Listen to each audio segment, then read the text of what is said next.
Quite a lot. Just right here, this place. You have to. Yeah, it has It to worked out quite well. None of the bits are too... Colum here worked with the cooperation of local tribesmen who came to know him and respect him. Fortunately for him and our camera team, the heavily armed sheikh with some of his men who arrived unexpectedly on the scene knew Colum and extended a warm welcome. His invitation to chew cat the following day was accepted by Colum, who has come to recognize that such a relationship develops a warmth and understanding between peoples.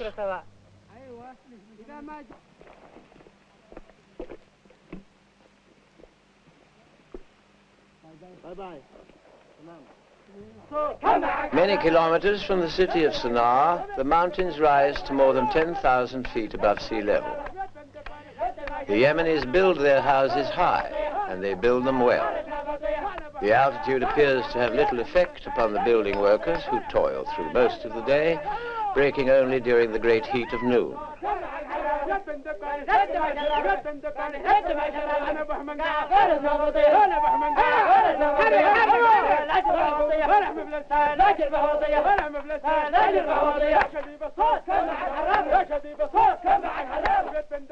Building technique has remained unchanged for centuries, because the pattern of life of the people has itself remained much the same as it always was. Here, the nights can turn cold, but in such houses within these thick walls, the temperature remains fairly constant. Tula is the hometown of the President of the Yemen Arab Republic, General Al-Hamdi. As morning light breaks, the rocks in the buildings turn to gold. Formerly a palace, this building is now the army headquarters, and one wonders if they still chew cat in the luxurious moufrage on the upper floor. At Tula, two of the concerned nurses have set up a clinic. Like novices for some religious order, their young assistants wear traditional dresses of black. Frances O'Connell and Elizabeth Lane are many kilometers rough journey from the team in Sana'a and seemingly the other side of the world from their fellow countrymen back in Ireland. Each day, children and others arrive at their clinic. Children may be malnourished without necessarily being hungry. Their parents have come to expect diseases as a way of life. And whilst they gratefully accept the cures of modern science, they have little understanding of the precepts on which such remedies are based. Francis and Beth try to help them to understand and to learn. Their work is shared by a Yemeni doctor who visits the clinic regularly. The two girls live together on the same premises as their clinic, sharing the tough realities of everyday life.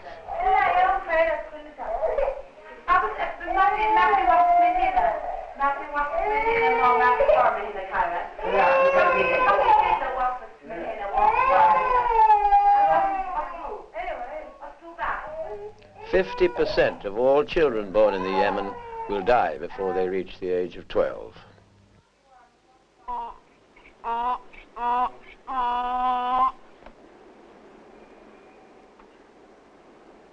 Here, as nowhere else, nature keeps a delicate balance. This high mortality rate amongst children is never called into question. It is simply accepted as the will of Allah. In life, there are no such things as birth certificates, and in death, there are no such things as death certificates. There will be no coffin. The body will be simply wrapped in a shroud and laid in the earth. If oil or minerals lie beneath the ground of this land, they lie dormant. There is no easy path to riches for those in the Yemen, as with other Arab countries. But the earth that swallows up life also gives it back in another form.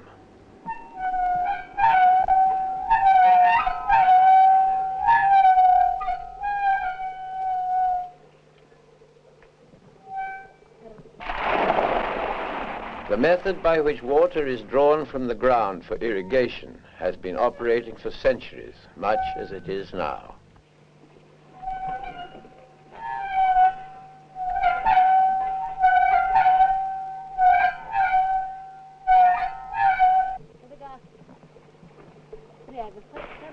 woman prepares the camel's meal as carefully as though it were that of her husband.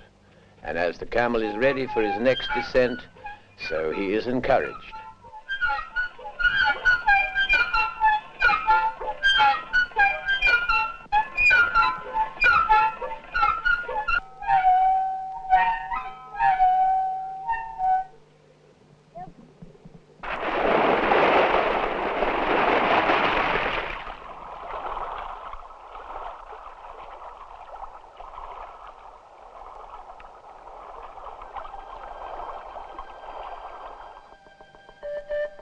Traveling westwards towards the Tahama Desert, great mountains and fertile valleys unfold themselves. In places, the scenery is breathtaking. Small agricultural communities nurture the soil wherever it reveals itself from beneath the rock. Most who live in these areas will have seen no other parts of the world. They live, toil, and die within these valleys.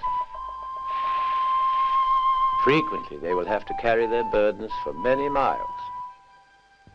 Fuel and food is valuable. Life is expendable. Here, man finds his true perspective, and it is no coincidence that from such a landscape sprang the inspiration and conception of the world's great religions. As at the time of Christ, shepherds live in the mountains with their flocks. But as evening comes, those forming part of the agricultural communities will find their way home to the shelter of the valleys.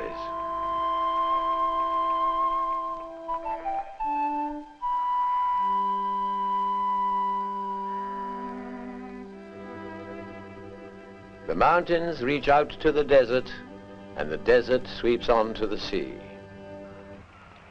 The Red Sea. As the fishermen of El Hodeida circle their boats close to the shore, they throw the catch overboard. Some of those on board dive in to retrieve it.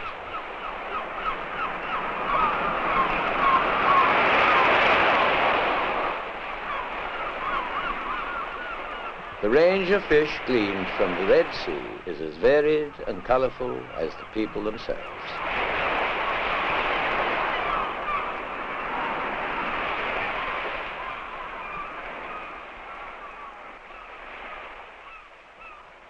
The fish market is situated only a few yards from the beach, and as each catch arrives, it is auctioned or otherwise sold without delay.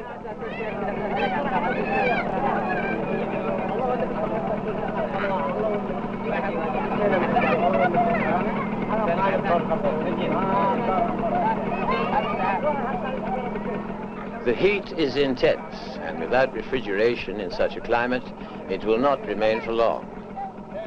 If indeed it remains at all.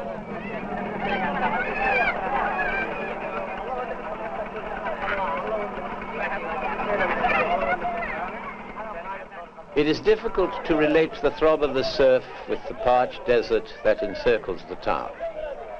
Here the sea is rich in protein, and yet a few miles inland, many will suffer from malnutrition due to lack of protein. Who is there to teach the lesson?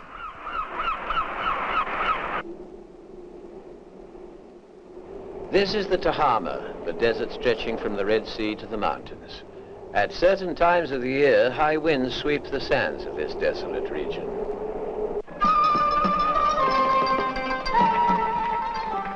It is intensely hot, with midday temperatures invariably above 100 degrees Fahrenheit. The tribes that populate this part of the country are very different from those who live in the mountains. Like the men of the mountains, the men of the desert fashion their lives from the raw material provided by nature. The ancient and historic town of Beit el-Faqih stands like a backcloth to the camel trains as they pass on their way to and from the desert. Once a week, people travel from far and wide to buy or sell at the souk. They bring within their livestock or their goods, and each small town in its turn becomes a temporary hive of activity. Today, it is the turn for the souk to be held at Barjil. The people arrive by camel, by mule, on foot, or by any transport that presents itself. Here, the women of the plains no longer hide behind the veil of Shirshov, and their mode of dress with their tall hats reflects a confidence not found in the mountains. Nomads from the desert and those from the small isolated villages all come together for a few hours in a colorful pageant.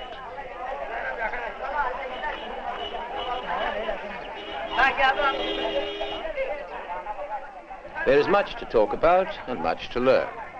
The itinerant musician also has a story to tell in his song about love.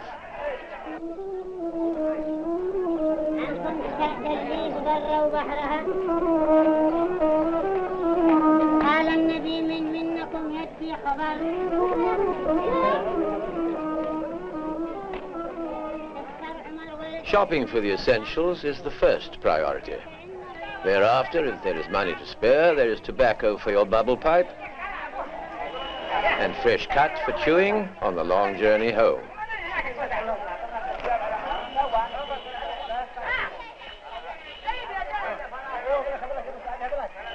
All that remains is to carry home your purchases, and home may be a long, long trek.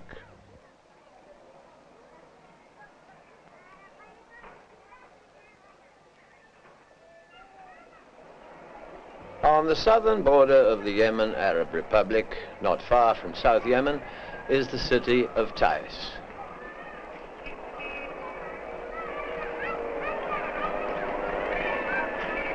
Taiz is more cosmopolitan than Sennar or any of the other towns, and the people are of a more extrovert character. Taiz even sports one set of traffic lights.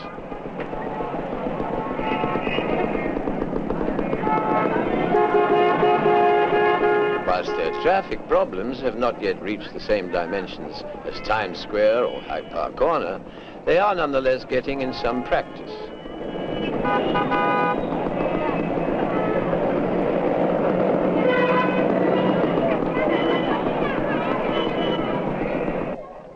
The cattle and sheep market is similar to those to be found in other parts of the country, and is likewise not the best advertisement for the sanitary department. Raisins, pulses, spices and fruits, all these are cropped near Taiz and in the lusher valleys of the Yemen. In the valleys at the feet of the highest mountains, it is possible to see the great potential. Here, in the intense heat, moisture seeps from the rock face sufficient to support more ambitious crops. In truth, the people of the Yemen have always recognized that their future lies within the earth. Grain foods, like wheat and sorghum, come from the more sparse areas. There is no lack of effort, only of expertise. The methods of threshing sorghum have not changed for hundreds of years.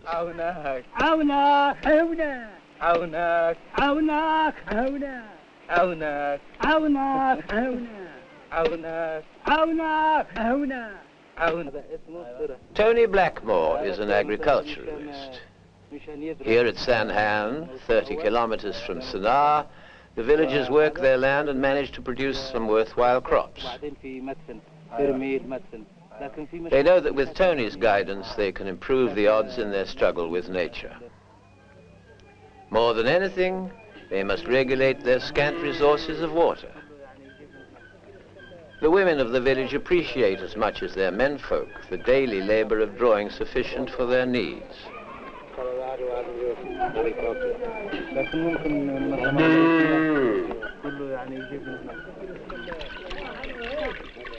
Tony's discussions with the elders of the village have reached a point where they plan to purchase a simple irrigation system, another example of the benefits that wise development can bring. No matter in what circumstances they live, in the meanest or